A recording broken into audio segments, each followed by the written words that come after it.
வணக்கம்.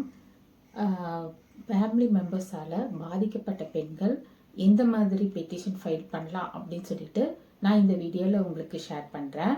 லாஸ்ட் வீடியோலேயே நான் அவங்க எந்த மாதிரி எல்லாம் பாதிக்கப்பட்டிருப்பாங்க அப்படிங்கிறத ப்ரீஃபாக உங்களுக்கு சொல்லியிருப்பேன். அதாவது physical abuse, verbal and emotional abuse, sexual abuse, economical abuse, இதெல்லாம் எந்த மாதிரி எல்லாம் பாதிச்சுட்டு வராங்க அப்படிங்கிறத நான் ப்ரீஃபாக எக்ஸ்பிளைன் பண்ணியிருப்பேன்.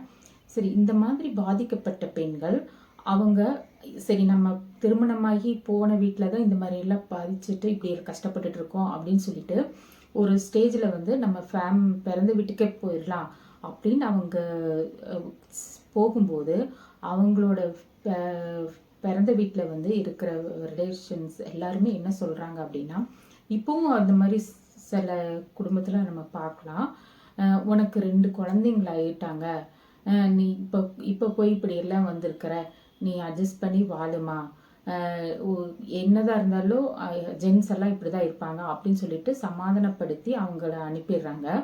இந்த பெண்களும் எங்கே போகிறது, வேற ஆல்டர்னேட் சோர்ஸ் அந்த மாதிரி எல்லாம் கொஞ்சம் தெரியாமல் என்ன செய்கிறாங்க அப்படின்னா, திரும்ப அவங்க வீட்டுக்கே, திருமணமான மேரேஜ் ஆகி போன வீட்டுக்கே வந்துடுறாங்க. அங்கே வந்து எந்த மாதிரி இருக்கிறாங்க அப்படின்னா, அந்த பெண்ணோட கணவர் எவ்வளவுதான் பல முறை அடிச்சு அசிங்கப்படுத்தி அவமானப்படுத்தி துன்பப்படுத்தி இருந்தா கூட அவங்க மனசளவுல கஷ்டப்பட்டு அழுதுட்டு இருப்பாங்க. அதுக்கப்புறம் ஒரு சில மணி நேரங்கள்லயே அவங்களையே சமாதானப்படுத்திட்டு திரும்ப அவங்க குழந்தைங்களை கவனிக்கிறத இருக்கட்டும், சமையல் செய்யறதா இருக்கட்டும், வீட்டில் இருக்கிற வேலைகளை செய்கிறதா இருந்தாலும் அவங்க செய்யறக்க ஆரம்பிச்சிடுறாங்க. அந்த மாதிரி அந்த பெண் வந்து சகிச்சுட்டு வாழ்றது அப்படிங்கிறது வருங்கால சங்கதியினருக்கு தான் பாதிப்புக்கு உள்ளாகும். அவங்களுக்கு அவங்களோட உரிமைகள் கடமைகள் தெரியாமல் போயிடும். எப்படி சொல்கிறேன் அப்படின்னா, ஆண் பிள்ளையாக இருந்தால் இதெல்லாம் குடும்பத்தில் நடக்கிறது சகஜம்தான் அப்படிங்கிற மனநிலை வந்துடும். ஃப்யூச்சரில் அந்த ஆண் மகனுக்கு வந்து திருமணம் ஆன பிறகு வருகின்ற மனைவி கிட்ட எப்படி இருப்பாங்கன்னா, எங்கள் அம்மாலாம் எவ்வளவோ சகிச்சுட்டு எவ்வளோ கஷ்டத்துக்கு மத்தியில் எங்களை வளர்த்தாங்க, இப்படியெல்லாம் இருந்தாங்க தெரியுமா, ஆனால் நீ இந்த சின்ன விஷயத்துக்கெல்லாம் இந்த மாதிரி நடந்துக்கிற அப்படிங்கிறத கொஞ்சம் கூட உணராமல் எடுத்து சொல்லுவாங்க. இதே பெண் பிள்ளைகளாக இருந்தாங்கன்னா, இந்த மாதிரி குடும்பத்தில் நடக்கிறதெல்லாம் வயலன்ஸ் நடக்கிறதெல்லாமே சரியா இருக்குமோ அப்படிங்கிற அவங்களுக்கு ஒரு தாட் வந்துடும். அதுக்கப்புறம் நம்ம அம்மாவுக்கு நடந்த மாதிரியே நம்மளுக்கு நடந்துருமோ அப்படிங்கிற ஒரு திங்கிங்கும் அவங்களுக்கு வரும்.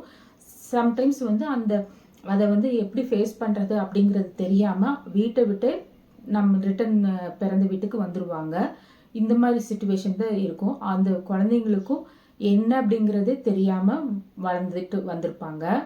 சரி, இப்போ இந்த பாதிக்கப்பட்ட பெண்மணி இந்த மாதிரி மன ரீதியாக கஷ்டங்கள் பட்டாலும், அதாவது அந்த வீட்டில் ஈக்குவாலிட்டி இல்லாமல் நடத்துறதும் செல்ஃப் ரெஸ்பெக்டே இல்லாமல் இருந்தாலும் அவங்க பொறுமையாக அமைதியாக போகிறதுக்கான ஒரே ரீசன், நம்மளுக்கு இந்த குடும்ப வாழ்க்கை வேணும், வன்முறை வேண்டாம் அப்படிங்கிற அவங்களோட நினைப்பு தான் இந்த மாதிரியெல்லாம் அவங்க இருக்கிறாங்க.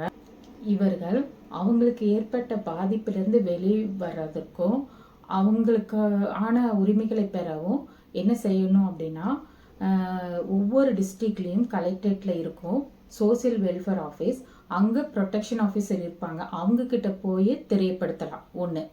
அப்படி இல்லை அப்படின்னா உங்களோட பகுதியில் இருக்கிற கோர்ட்டில் மெஜிஸ்ட்ரேட்டை டைரக்டாக நீங்கள் போயிட்டு டொமஸ்டிக் வயலன்ஸ் ஆக்ட் கீழே பெட்டிஷன் ஃபைல் பண்ணலாம். இப்படி இவங்க துணிஞ்சு செயல்படுறதுனால அவர்களுக்கான நியாயத்தையும் உரிமையும் பெற முடியும். அது மட்டும் கிடையாது, சட்ட பாதுகாப்பில் பெண்கள் அவர்களை எப்படி ஃபேஸ் பண்ணுறது அப்படிங்கிறதையும் தெரிஞ்சுக்குவாங்க. நன்றி.